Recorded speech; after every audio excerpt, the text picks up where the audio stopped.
Welcome back. It's episode 7 of the Unemployed Man Show. Another day, unemployed. Another chance for me to question every move I've ever made in this life and every move I'm going to make. But it's also left me plenty of time to reach back into yesteryear, into the years of my youth, and choose a topic for this week very near and dear to my heart and to those of certain members of my family with whom I spent a lot of time around back in the day. You don't know this. How could you know? For a period of several years during the 90s, I lived with my dad and my cousins on the Outer Banks of North Carolina. And it was here that I was introduced to this movie and fell in love with it. It was dopey and silly as shit then, and I'm sure it hasn't aged well. But judging that sort of thing is not the point of this series, so fuck it. Here we go. Here it is. I'm sure it'll be shit, but I'm certain I'm probably still gonna love it anyway. This is Vampire in Brooklyn, bitch. So you saw a what? It was a wolf, goddammit! Big black-fingered ass wolf! As I mentioned up front, this movie is a big part of a certain place and time in my formative years. I must have seen it maybe 500 times with my cousins, who still love it unabashedly, and I'm betting went through each of their respective sexual awakenings for Eddie Murphy in this movie for some reason. I don't know why. I've never understood it. It was released in 1995, directed by Wes Craven, and I got to give him a little bit of credit for not just calling this a remake of Blackula, because that's basically what it is, with a whole lot of Coming to America thrown in. 1990 to 1997 was not a particularly fruitful time for Eddie Murphy's movie career, as evidenced by his half-assed music album in 1993 that was sandwiched between this, Boomerang, Beverly Hills Cop 3, and Another 48 Hours. The only notable thing off of that album was a single called What's Up With You. It was fucking awful, and somehow Eddie was able to cajole his old friend and frequent butt of his jokes in the 80s, Michael Jackson, to appear on the track just to shout that word, What's Up With You, 10,000 times over the song. It's goddamn atrocious, and I'm not going to play it here because it'll kill me. But apparently Eddie was not satisfied by the one legitimate hit song that he had in 1980 or in the 1980s called Party All the Time, which is a perfectly fine song. I have no problem with that. But he had to go and strap on his janky-ass pair of wings, held together with wax, and fly straight at the sun as hard as he could with that second music album, and he fucked it up. So he has not released any music since, though, thankfully. Angela Bassett is the main heroic lead here, and she makes everything better, as does John Witherspoon, who everybody should know from the Friday movie series, if nothing else. And as happy as I am that Jamie Lee Curtis won an Oscar this year, finally, Angela Bassett should have won that shit for Wakanda Forever, and her being the best part of this movie is just a bold, blatant reminder of that for me every moment. But I don't know what it was about a Jamaican Eddie Murphy with long, greasy hair, but he seriously drove my cousins insane with lust for years and years, and it's fucking, I can't explain it. So here we go, mining a childhood favorite of mine for snarky, cynical material with which to trash it in exchange for likes and views on the internet.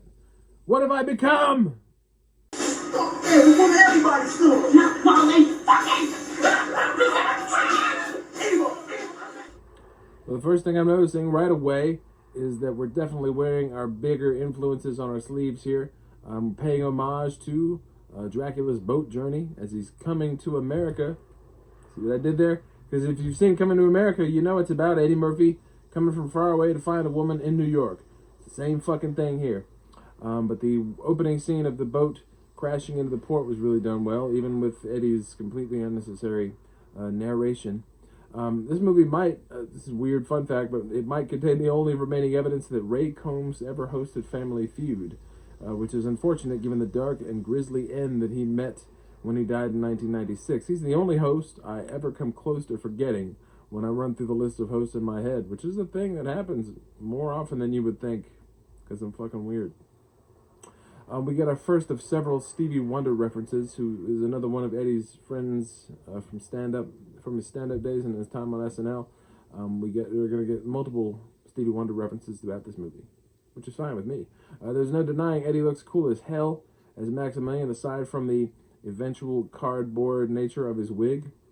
But when he's Max's humanoid alter ego, he looks great, and I have no problem with that. It's fucking cool so far. Drive the limo and shut your fucking mouth. Shut up! Hey man, you can't do that shit while I'm driving, B. Shut the fuck up! And here we go. We have Wes Craven cameos numbers 1 and 2. We have Mitch Pileggi and Sue Garcia. Mitch Pileggi is the star of a movie called Shocker that Wes Craven did about a guy that gets executed and comes back as like an electrical ghost that can jump around between electrical sockets and TVs and shit. And then the smaller, lesser mafioso guy is this dude, Sue Garcia. I think I'm saying his first name right. He played Rod in A Nightmare on Elm Street. That's the guy that gets accused of killing Tina, the blonde that gets drug up on the wall with all the blood, and then who himself gets murdered a little later on. So we got 2 and 1 right away. Eddie's vampire makeup is usually pretty regrettable, as is his angry voice. He really wants this to work, and it's not working. And it's not his fault, really, but it's just there's a lot of shitty, cringy one-liners in it that we'll go through at some point, I'm sure. I don't know why the fuck Eddie picks Kadeem Hardison as his ghoul. He gives a reason in the movie. He says, "You're a liar, a thief, and a cheat." But it makes no fucking sense. It's flimsy-eared and shit. Eddie could have been great here, and if they would have just let him be intense the whole time instead of forcing him to do bad jokes. The tone of this movie is so, the extremes are crazy. It's back and forth. It's really, probably the worst part of the movie is the tonally inconsistent state of the film. We get some really stupid ham-fisted horoscope-based foreshadowing here, like it's really blatant. Like, look out, you're gonna dance with death later on. I'm not gonna tell you when or with who. Oh, you better look to your soul for the answer to find out, blah, blah, blah. It's really poorly done. I'm even doing a shitty job explaining it. Wes Craven cameo number 3 in the first 15 minutes. Joanna Cassidy, lady that was in Don't Tell Mom the Babysitter's Dead and Blade Runner, among 1,000 other things. She shows up as Angela Bassett's boss, the police captain, not particularly angry, but she worked with Wes Craven on a 1984 TV movie called Invitation to Hell, which I now have to go and see out of sheer morbid curiosity. Apparently, vampires now have the power to explode dogs and send them flying into midair now. I've never seen that before, but okay, I'm not against it. So now we have this vampire, and he comes to America looking for his bride, or his soulmate, or whatever the hell Mina Harker shit you want to call it. And so the guy shows up.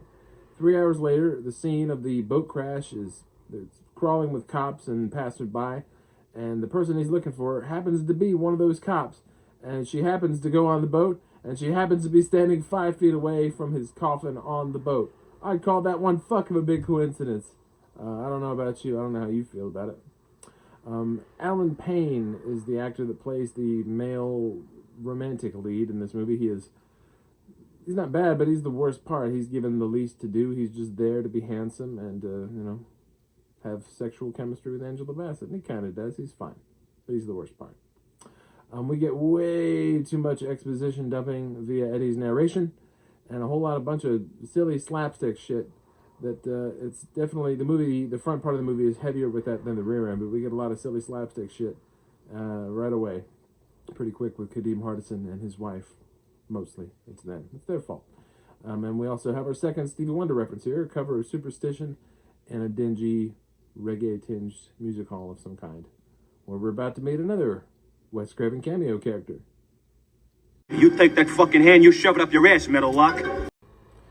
So I have no idea how to say this man's name. I'm not even going to try. But I know that he was in The Serpent and the Rainbow, another Wes Craven movie. He is the de facto Van Helsing of this movie, a Jamaican or a Caribbean voodoo doctor sort of guy. He's just filling that hole in this movie. It's possible that, and it's highly possible, really, that Angela Bassett in this film is responsible for my sexual awakening as a young lad. Her character is awfully dumb and is easily punked by the most obvious lover boy sort of villain in Eddie Murphy. But goddamn, does she make a sexy ass vampire? Everybody wants to talk about how hot Aaliyah was in Queen of the Damned. Yeah, sure, fine, she's hot, but that movie fucking sucked.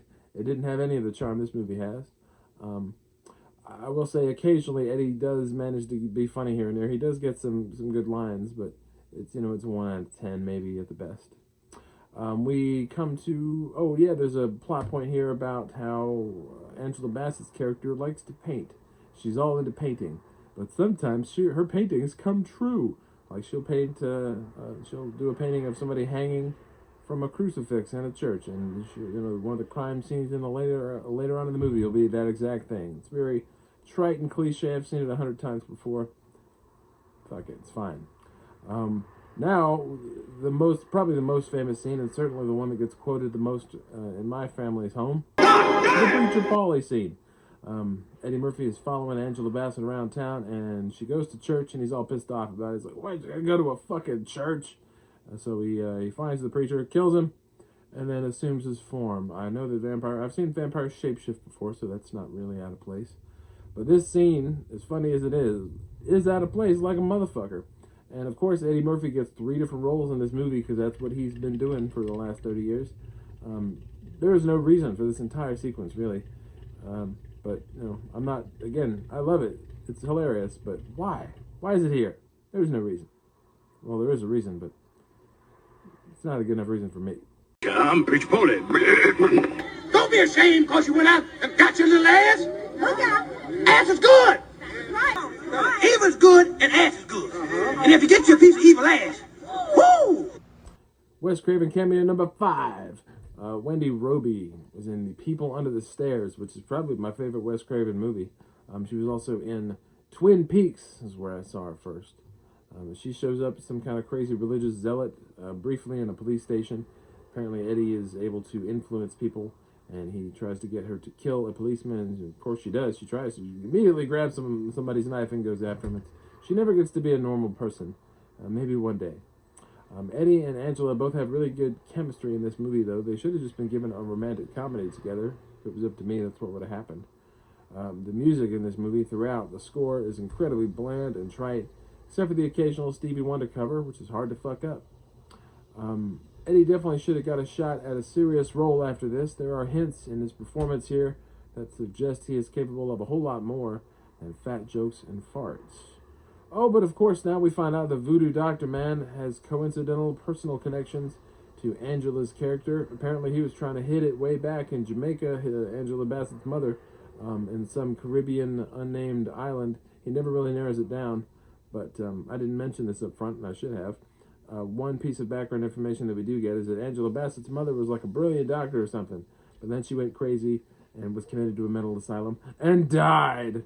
So there's that.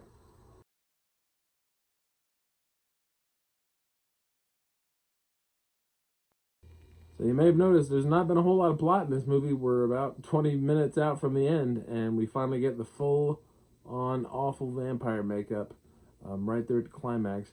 And Eddie keeps on forcing these shitty one-liners on me, and I'm not loving it. I'm sure back in the day I had no problem with it, but I'm a grown man now. I care about these things. John Witherspoon, every 10 or 15 minutes he gets an awesome line, and that continues to be the case here. But this is really where I begin to notice Eddie's wig is incredibly fucking atrocious. It's awful. It's been tolerable until now, but now it's flat and stiff like fucking cardboard, and I can't get over it and enjoy it. But now we've got that old vanilla cop hero guy, Angela Bassett's romantic interest, that isn't Eddie Murphy, boxing and karate kicking Eddie just from off screen with no telegraphing it. And the movie apparently is now stealing sound effects from the It miniseries. That's nothing that anybody else that I know would have noticed. I'm not bragging. What I mean is nobody would care about that sort of thing except for me, but I noticed immediately. Oh yeah, now Eddie's dead, and his death scene is utter dog shit. There's nothing visually compelling about it. He just gets hit in the chest with a stake, because he's a vampire, and of course that's what happened. He just falls over into his coffin. There's no visual flourish of any kind. The music gets a little crazier, but not in any interesting way. And then the movie ends with a god-awful and unnecessary and nonsensical one-liner from Angela Bassett. I mean, it doesn't. I mean, that's the climax ends with that, and of course it does. This woman has far too much class to have to work with shitty scripts like this. And now I'm finding out that these motherfuckers thought that they might get a sequel to this movie without Eddie Murphy in it. Fucking fools! And we slide into home base with Kadeem Hardison making a big dick joke. Because, yeah, of course, it's 90s, and just that's what they did. You fucked her, didn't you? We got us another one. Fuck who? You damn well. Who? Nikki. You know damn well who? Nikki! The whore Babylon! That's what she was! Here's a fun fact I just found out while throwing this video together. Apparently the effects and the puppetry for this movie were done by Robert Kurtzman and Greg Nicotero, who did the effects for The Walking Dead as well. So there you go. Bottom line, this movie is bad, but it, like cigarettes, it got me young. So I love it anyway. It'll always have a place in my heart. You'll never get me to tell anybody it's a good movie, but there are far worse vampire movies out there. I should point out, I don't smoke and never have, but I know that I just know that the strategy of big tobacco is to get them young. That's why I said that. But that's a wrap for episode 7. I got a new camera this week, and I'm using some fancy new editing software. I hope it shows a little bit, at least, with some improved quality in these videos. And if not, well, I'm fucking unemployed, so get out of my ass, how about?